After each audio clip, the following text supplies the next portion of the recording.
নমস্কার, আমি সুমি কিচেন থেকে সবাইকে স্বাগতম।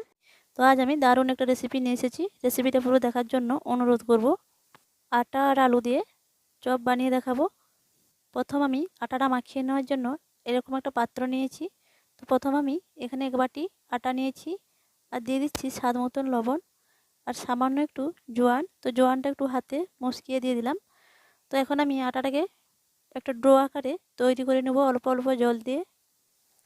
এই আটাটা আমি প্রত্যেকদিন যেরকম রুটিতে আটাটা মাখান সেই রকমভাবেই আমি আটাটা মাখিয়ে নিচ্ছি। তো দেখতেই পাচ্ছেন বন্ধুরা, আমি একটা ডো তৈরি করে নিয়েছি। আর এখন আমি একটা আলুর পুর বানিয়ে নেব। তার জন্য নিয়ে নিয়েছি একটা টমেটোর কুচি, লঙ্কার কুচি আর আদা কুচি। আর এখানে আমি কিছু গুঁড়ো মশলা নিয়েছি, জিরে গুঁড়ো, ধনে গুঁড়ো, লঙ্কার গুঁড়ো, হলুদ গুঁড়ো আর বিট লবণ, এমনি সাদা লবণ। তো এখন আলুর পুর বানানোর জন্য একটা কড়াই বসিয়ে দিয়েছি। দিয়ে দিচ্ছি তেল। আর আমি এখানে 2টো আলু সিদ্ধ করে ম্যাশ করে নিয়েছি। এখন আমি আলুর পুরটা বানানোর জন্য তেলটা গরম হয়ে গেছে, দিয়ে দিয়েছি আদা কুচি আর কাঁচা লঙ্কার কুচি। তো আদা আর লঙ্কাটা ভেজে নিয়েছি। এখন আমি দিয়ে দিচ্ছি টমেটোর কুচি। তো টমেটোটা কিছুক্ষণ ভেজে নেওয়ার পর গুঁড়ো মশলাগুলো দিয়ে দিচ্ছি। তো মশলাগুলো আমি এখন একটু ভালো করে ভেজে নিচ্ছি।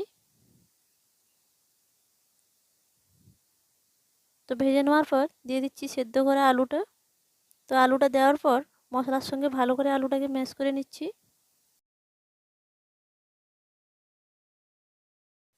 তো আলু আর মশলাটা ভালো করে কিছুক্ষণ ম্যাশ করে নেওয়ার পর দিয়ে দিচ্ছি এখানে মটর। তো মটরগুলো আমি আলুর সঙ্গে সিদ্ধ করে নিয়েছিলাম। তো আলুর পুরটা আর কিছুক্ষণ কষিয়ে নিয়ে আমি নামিয়ে নিচ্ছি। তো এখন আমি যে ডোটা তৈরি করে রেখেছিলাম তার থেকে আমি 2টো লেচি কেটে নিচ্ছি। তো লেচিগুলো দেখেই বুঝতেই পারছো রুটির আকারে যেরকম লেচিগুলো আমি কাটি তার থেকে একটু বড় সাইজের লেচি আমি কেটে নিয়েছি। তো এখন আমি একটা লেচি নিয়ে দুপাশে আটা দিয়ে রুটির আকারে আমি বেলে নিচ্ছি। আর এই রুটিটা আমি খুব বেশি মোটা বা খুব বেশি পাতলা করে বানাবো না, মিডিয়াম সাইজের আমি বানিয়ে নিচ্ছি। তো রুটিটা এরকমভাবে আমি বানিয়ে নিয়েছি, দেখতেই পাচ্ছ। আর এখন আমি একটা গ্লাস নিয়েছি, গ্লাসের মধ্যে গোল গোল সাইজে কেটে নিচ্ছি। আর এখন একটা রুটিতে আমি 4টা সাইজে কেটে নিয়েছি। বাকি অংশটা আমি আস্তে আস্তে করে উঠিয়ে নিচ্ছি। তো রুটির বাকি অংশটা আমি ভালোভাবে উঠিয়ে নিয়েছি। এখন আমি এর মধ্যে দিয়ে দিচ্ছি আলু তৈরি করে রাখা পুরটা। তো প্রত্যেকটায় আমি পুর দিয়ে দিচ্ছি। তো সবগুলোতে পুর দেওয়া হয়ে গেছে। এখন আমি একটা লেচি উঠিয়ে নিচ্ছি। আর দেখতেই পাচ্ছ কীরকমভাবে আমি মুড়ে নিচ্ছি। তো 4 সাইড থেকে টেনে টেনে এখন একটু মুঠো করে হালকা একটু মুড়ে নিচ্ছি। তো এখন আমি হাতের সাহায্যে চাপটা করে নিচ্ছি। তো তোমাদের বোঝানোর জন্য আরও একটা আমি বানিয়ে দেখাচ্ছি। তো লেচিটা নেওয়ার পর লেচিটার 4 পাশ টেনে টেনে এখন আমি মুঠো করে দিচ্ছি একটু আঙুলের সাহায্যে চেপে। তো দেখেই বুঝতে পারছো যেরকম পদ্ধতিতে আমি বানিয়ে নিচ্ছি। তো তোমরাও একই রকম পদ্ধতিতে বানিয়ে নেবে। তো এইরকম আমি সবগুলো বানিয়ে নিচ্ছি।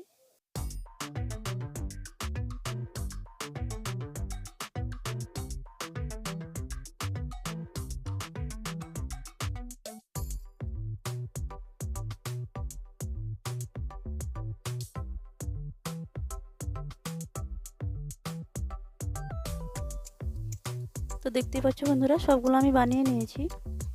তো এখন এগুলো ভাজার জন্য আমি একটা কড়াই বসিয়ে দিয়েছি, দিয়ে দিচ্ছি তেল।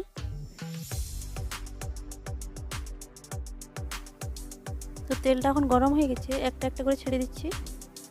তেলটা খুব বেশি গরম করা যাবে না, মিডিয়াম আছে সবগুলো আমি ভেজে নিচ্ছি।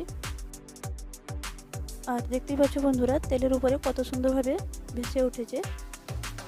তো আর একটু আমি লাল করে ভেজে নিয়েছি, এখন আমি উঠিয়ে নিচ্ছি। তো একই রকম পদ্ধতিতে বাকিগুলো সব ভেজে নিচ্ছি। তো রেসিপিটা কেমন লাগলো কমেন্ট করে জানাতে ভুলবেন না। আর ভালো লেগে থাকলে লাইক কমেন্ট শেয়ার করে দেবেন। আর আমার চ্যানেলে নতুন বন্ধু হয়ে থাকলে চ্যানেলটা সাবস্ক্রাইব করবেন। তো এগুলো আমার ভাজা হয়ে গেছে, এখন আমি উঠিয়ে নিচ্ছি। তো একই রকম পদ্ধতিতে আমি সবগুলো ভেজে নিয়েছি। আর দেখতেই পাচ্ছ বন্ধুরা কতটা সুন্দর হয়েছে। আর এতক্ষণ পাশে থাকার জন্য অসংখ্য